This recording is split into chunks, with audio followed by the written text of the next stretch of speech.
All right, so today, again, Impact Video Ministries. Again, subscribe. Make sure you turn on that. I missed. Oh my goodness. I gotta get another mouse anyways. Bell notification. Oh, especially for the Impact Video Ministries. Oh yeah, they're like that. And I missed. Hit that like, hit that like button. Again, the video we're gonna be looking at is what is the fear of God. It's a little bit of a longer video, so let's go ahead and get straight into it. I think the concept of fearing God can cause many Christians to be confused, mainly because we believe God to be loving. And I've heard believers say that when we fear God, it just means to respect and have reverence for God. So if, for example, we have a good relationship with one of our parents, it would probably mean that we'd want to make them proud, so naturally we'd fear letting them down. And I know tons of people who connect this example to the fear of God. And honestly, I feel like this kind of thinking could be right, but honestly, it's shallow. The fear of God is deeper than us having the fear of letting him down, and our thinking on the topic should go farther than us just respecting God. So to help us dive a little bit deeper, here are 7 thoughts that every Christian should bear in mind when it comes to fearing God. Thought number 1, the fear of God should come from who God is. Revelation chapter 1, verse 17. And when I saw him, I fell at his feet as dead, but he laid his right hand on me, saying to me, "Do not be afraid, I am the first and the last." In this passage, Jesus revealed himself to John, one of Jesus' 12 disciples, and Jesus didn't appear to him like the humble man John saw before. This passage describes Jesus as possessing immense power, and John said the face of Jesus was like the sun shining in its strength, and his voice was like the sound of roaring waters, and his eyes like a blazing flame, and his hair completely white. Now to put this into perspective, imagine the heat of the sun on a hot and sunny day. Next, note that despite it feeling hot, according to NASA, the sun is about 93 million miles away, or 150 kilometers away from the Earth. So if the sun's intensity can be that overwhelming for us being millions of miles away, could you imagine standing in front of the sun in full strength? Because that's what it was like for John as he stood in front of Jesus. And then John says that the voice of Jesus was like the sound of many waters. And I don't know if you've ever been to a large waterfall or heard the sound of crashing water, but it's loud. I remember going to the Niagara Falls on the Canadian side and seeing a waterfall that gigantic and hearing the sound of the water there was powerful. So for John, Jesus' eyes and face were blinding, his voice deafening, and the sheer power of Jesus made John fall as if he were dead. And Jesus' first words to him were, "Do not be afraid." And we don't just see this kind of terror in the New Testament, we also see it in the Old. Look at Exodus chapter 20, verses 18 to 19. Now all the people witnessed the thunderings, the lightning flashes, the sound of the trumpet, and the mountain was smoking.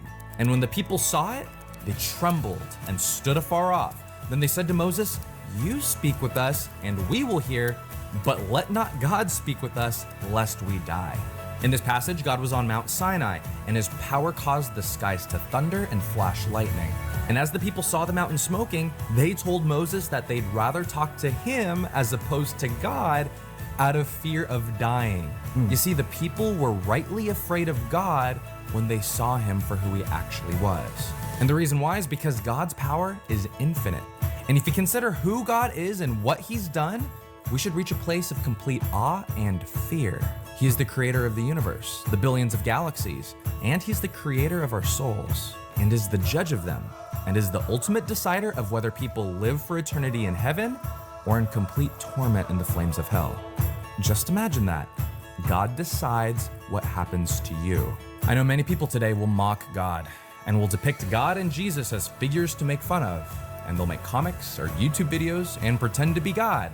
And some have even created a list of questions and arguments that they have for God. And for people who do such things, do not understand that their conception of who God is completely inferior to who God actually is. And this is why people use God's name in vain and will use God and Jesus Christ as curse words, because they do not believe God as being someone to fear. So all that to say, I think the fear of God is more than just respecting God. I think it's looking at who God actually is, seeing what that actually implies, and then responding according to that knowledge. Because when John saw Jesus, John, as a natural response, fell before God, being completely dismayed by his sheer power. And if that's his response, then we also should see God in such a way that gets us to bow in fear. All We're a family. I'm gonna take care of you. Angel, I want to show you the way. So, Chris, I ain't gonna lie to you. I think I Never found. mind. It's a romance show. Never mind. Hey guys, Joe here with Impact, here with a very exciting update. For the first time ever in Impact's history, we finally have merch. So some of you guys have been checking it out behind the scenes while we've been setting this up. Check but out this the has been Impact a Video long Ministry time coming. I've merch. been We're working gonna with go our ahead and go to talented video. artists. Our relationship merch. with Oh. God. Matthew chapter 6, verse 9. In this manner, therefore, pray, Our Father in heaven, hallowed be your name. In this passage, Jesus teaches people how to pray, and he teaches them to first acknowledge God as their Father, and then to remember that he is in heaven and is above them. So when it comes to fearing God, yes, it should be a thing, but we should also remember that for children of God, he is also our Father. Going back to the passage in Revelation, right before Jesus told John, do not be afraid, it says that Jesus laid his right hand on John.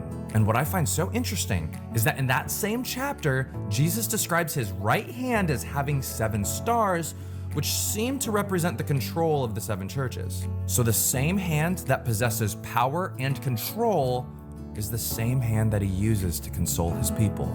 And note that when John was terrified of God, Jesus' response was not, "Oh, you're fearful? Good, now stay there." rather, Jesus felt moved to touch John and to lead him to a place that wasn't fearful. So when it comes to the fear of God, there should be balance. I definitely think that fearing God should be more than just respecting God, because I think that there should be a certain level of awestruck fear that understands that God is God. At the same time, we should also remember that the God we fear is also our Father, who adopted us into his family and loves us with an unending love. Because Jesus, as he taught us to pray, said to first acknowledge God as our Father and then to own the fact that he is in heaven. So if that's the case, as we fear God, we should always attach those feelings with the truth that God is our loving Father. Thought number 3, the fear of God should lead us to hate evil. Proverbs chapter 8, verse 13. The fear of the Lord is to hate evil. Pride and arrogance and the evil way and the perverse mouth I hate.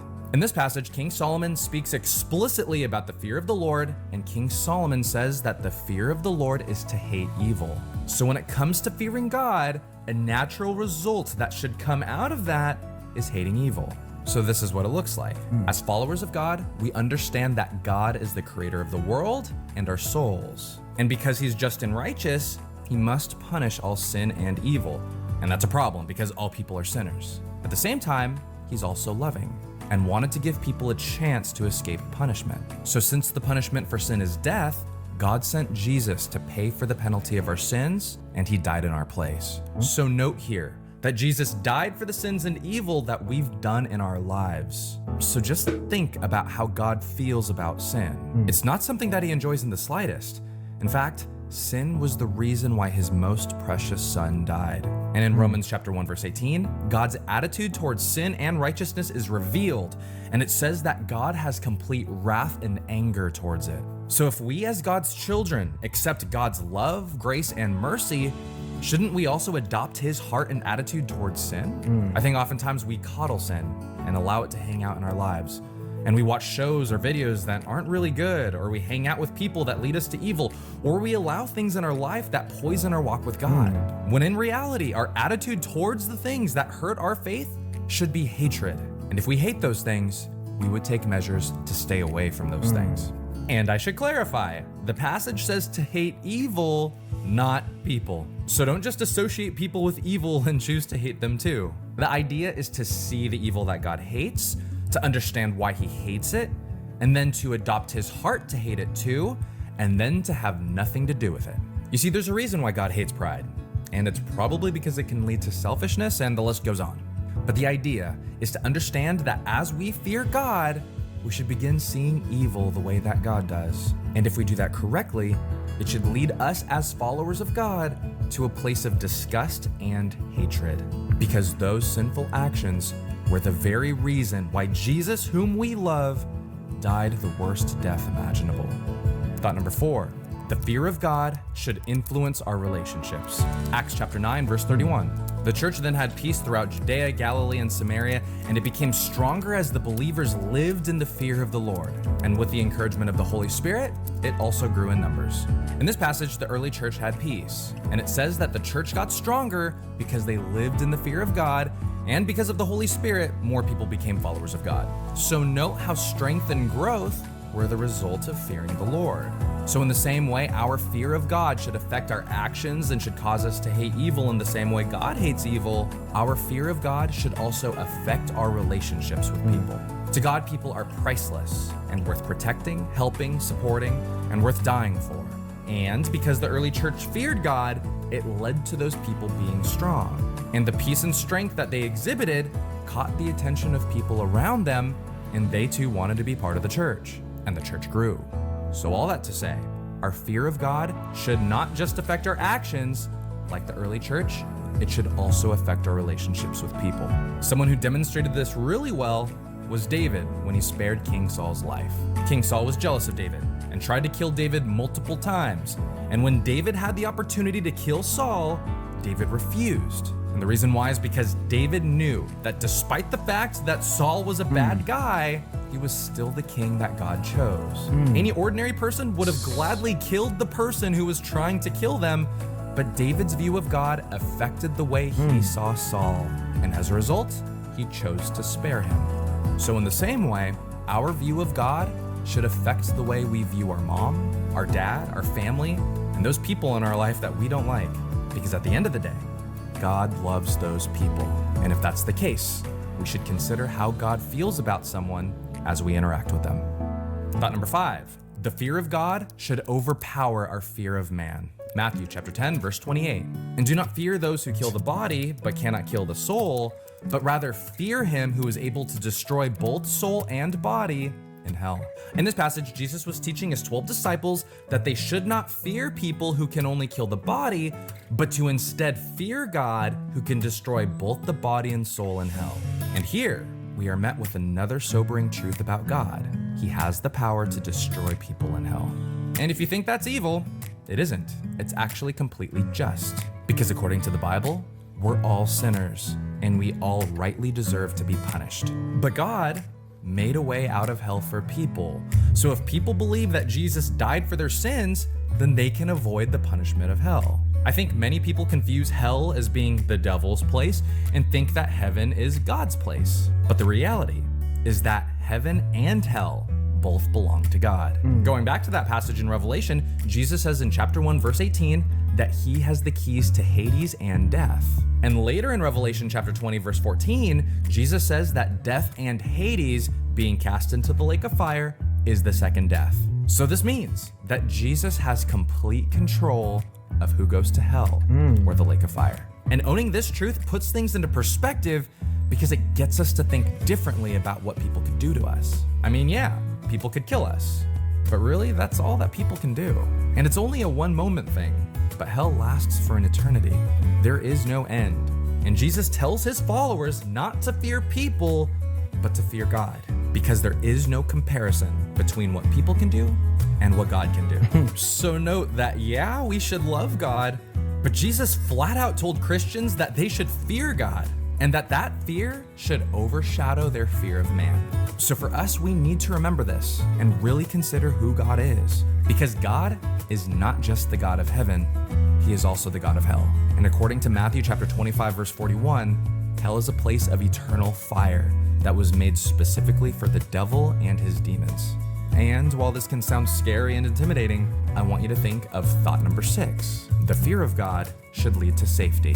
Proverbs chapter 14, verse 26. In the fear of the Lord, there is strong confidence, and his children will have a place of refuge. In this passage, King Solomon says that there's strong confidence in the fear of the Lord, and that God's children will have a place of refuge. So note that while fearing God can come with a lot of dread due to seeing God's power, we need to remember that power is the very same power that is on our side. You see, God has a heart for his people, and when his people honor him and love him and make it a point to obey him, God rallies next to them and becomes all that they'll need.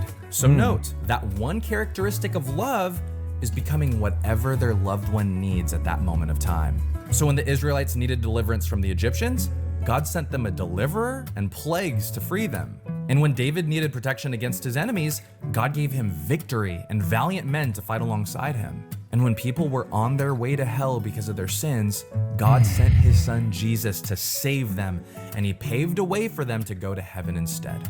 So yeah, God is God and he is to be feared because of his sheer power. At the same time, God uses that very same power to create a place of refuge and safety for those who love him.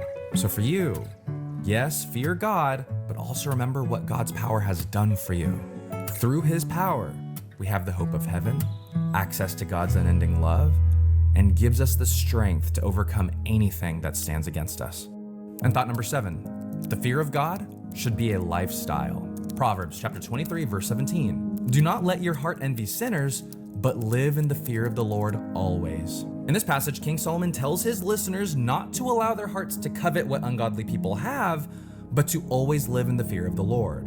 And here, I want to point out the fact that the fear of the Lord is something to live in always.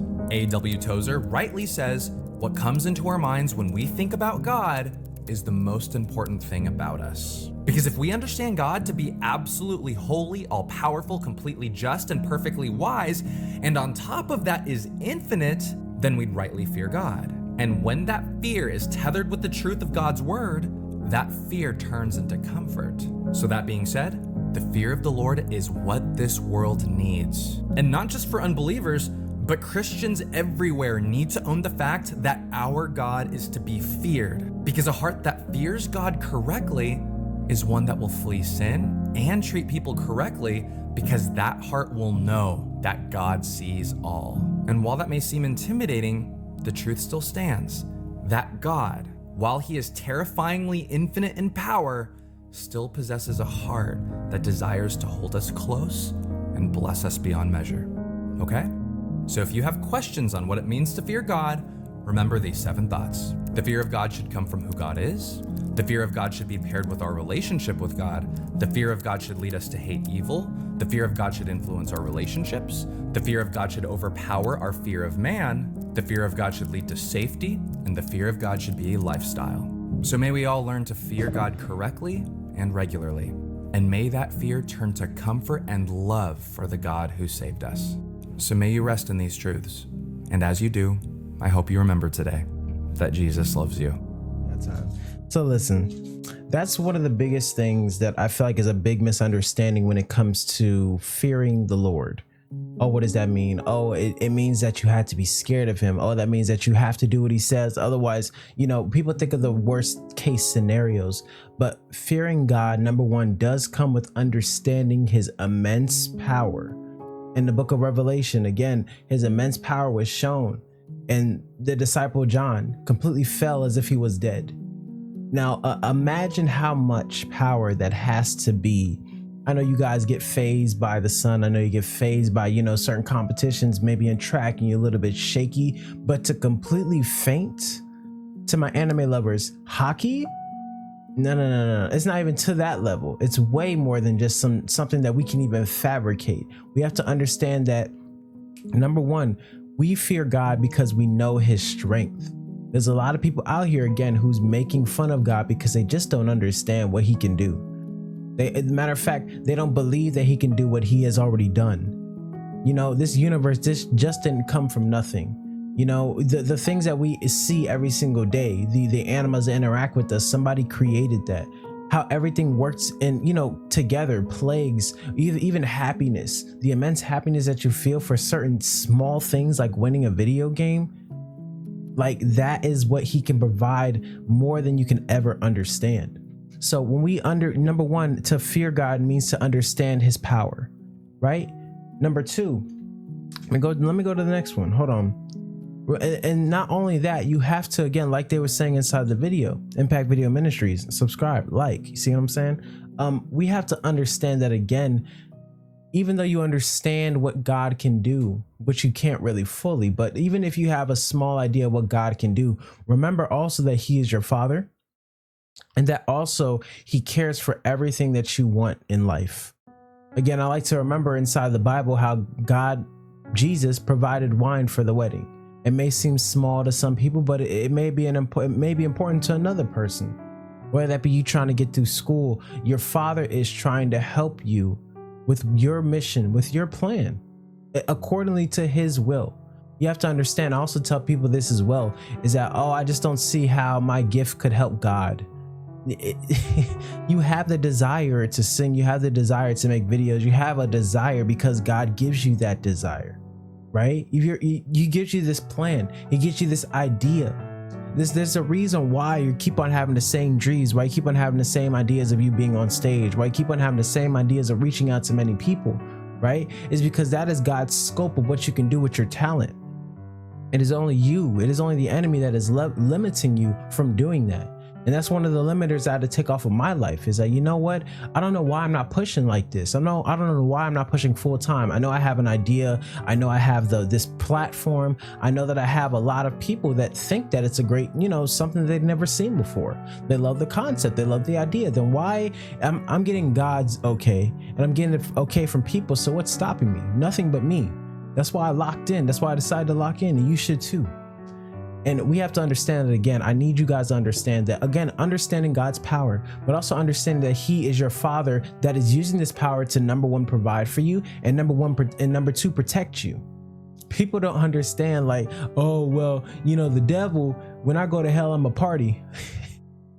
You have to understand, the devil doesn't have a domain. He doesn't have a place. That's why he's trying to take as many people with him as possible so that he can cause pain to God as much as possible. Right? Number one. And number two, you're not going to have fun in hell. I mean, it's very, very clear that you're not, because again, it's God's dominion. Everything good and everything fun comes from God. When you decide to separate yourself fully from God, guess what you decide to separate yourself from? His attributes. That means you're going to separate yourself from goodness. That means happiness. That means understanding. That means love, right? But then there's the flip side. You get the confusion, you get the lust, you get the hurt, you get the confusion instead of understanding, you get stupidity instead of wisdom. So we have to understand that, again, when you separate yourself from God, that is hell. You ever been so confused, like, man, I was so happy when I first accepted Christianity and I lost kind of my way. How much have you been still fearing God? Fearing God means that you understand him and everything that he loves and hates. Are you hating the things that God hates? That doesn't mean hate people. Are you hating sin that is attached to people? Are you standing with their sin and saying, oh, it's okay, I accept you, that's okay, bring that? No. Separate that. We need you to separate that. Even if it's a small thing within your life, or you think it's a major thing, inside the Bible, we understand that one sin is equal to all sins, right? So we have to understand that if you love somebody, you're going to urge them with the love of God to separate them from that sin, not out of forcing the Bible onto them. A lot of times that love comes by example. Understanding the wisdom of God also comes with the acts of God. Just because you have the knowledge from God, you also have to reinforce it with your actions on a foundation of Jesus Christ. So if you're trying to force the word onto people and you're not acting it in a loving way and you're not showing it in your own examples, again, fathers out there, if you want to be a godly father, you have to, number one, know how to be that example before you even tell somebody to do something. How can I tell this person to stay strong and to eat healthy and to go to the gym if I'm not trying to do these things myself? I'm not trying to stand on top of a table and say, look at me, look at me. I'm just quietly shining my light on top of that table, and people can't help but to see the glory of God through my actions. And that's what you have to be for these people out here who are trying to switch from their ways. So, man, it's so much to it. You guys just have to understand that the fear of God is great, it's perfect, it's loving. You have to understand that this kind of immense power, when you're looking, let's just say you're looking at the fear of God, you're looking at his immense power, and you're like, man, I'm scared, I'm sorry. Jesus is also there to comfort you. He said, listen, it's okay.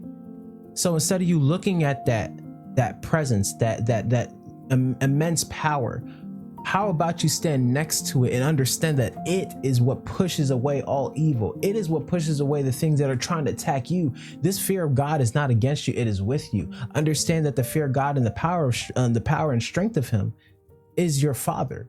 That's somebody that's always trying to provide for you, protect you, when you don't even understand what it is that you need protection from. So don't just look at the fear of God as something that you need to, again, fall to, or that you need to be afraid of. Respect it and understand that that kind of strength, that immense infinite strength that has created our universe and suns, that is what's on your side. So why be afraid of anything that man can do? Nothing that man can do can even hold the smallest candle light. It's like holding a candle up to the sun, okay? And it's saying, yeah, this is brighter than that. No. There's no reason for me to be afraid of that candle when I have the sun that is much more immensely, infinitely greater than this candle. So we just have to understand that we have to know who we are with. A lot of people don't understand who they're even with. A lot of people don't understand themselves, what they stand for. We are not confused because we have a God that has revealed himself and died for us on the cross, came back again to save us from this death. Again, the Bible teaches that death, the wages of sin is death.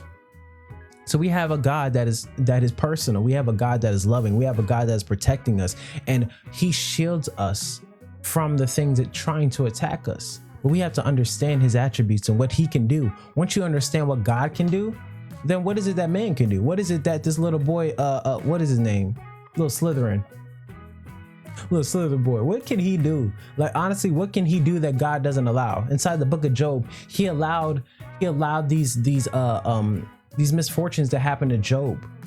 God allowed it to happen accordingly to his power and his will and his way. We learn again in the book of Ecclesiastes that we may not understand why good people get punished and bad people get rewarded, but we also should have faith that it's a part of God's plan.